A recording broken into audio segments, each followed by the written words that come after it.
tanggal 4 Desember tahun 2021 di kota Nabire yang permai. Tuhan membawa saya di sini di tengah-tengah mama-mama Papua yang hebat yang menyanyi motor dari kulit kayu. Dan saya mengucap syukur, saya sebagai hamba Tuhan berdoa karena Papua satu hati berdoa berkati Papua yang biasa keliling-keliling doa. Dan saya sebagai pendoa namanya pendeta Yehezkiel Komo, pendoa sesat yang kadang-kadang punya visi misi keselamatan generasi ujung bumi tanah Papua. Dan saya punya beban supaya generasi ini diselamatkan, generasi Papua sekarang ini diselamatkan untuk generasi yang akan datang. Amin. Jadi kita doa kami sahabat Papua, generasi sisa dari yang tersisa yang dilahirkan oleh mama-mama Papua ini harus diselamatkan.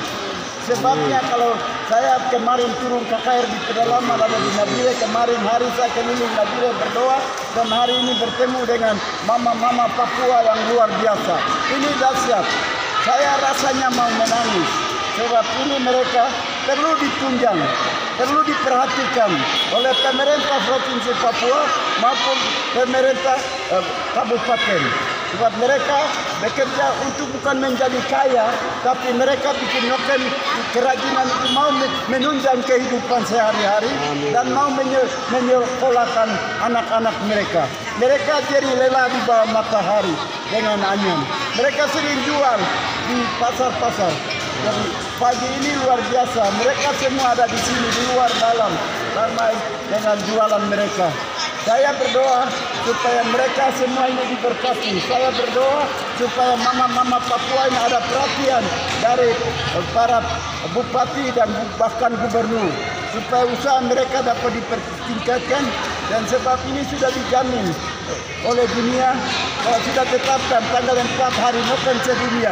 Kami di-upload buat Bapak PK yang sudah memperjuangkan di UNESCO PBB. Ya, UNESCO PBB. Sehingga sudah diterima dan tanggal 4 Desember menjadi tanggal hari Noken sedunia.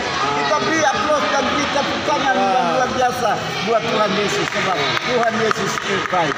Dari puji Tuhan, saya harap supaya sekali lagi kepada pemerintah, kabupaten, provinsi boleh menunjang kerajinan tangan mama-mama Papua ini supaya mereka berkembang dengan hasil ini, anak-anak mereka dapat ditunjang dengan ini.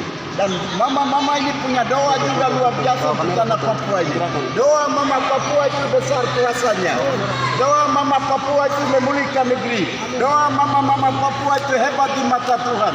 Air mata dan doa mama Papua dan usaha dari keringat mama Papua itu ditampung oleh Tuhan. Dan pada waktunya Tuhan mencurahkan berkat di atas negeri ini.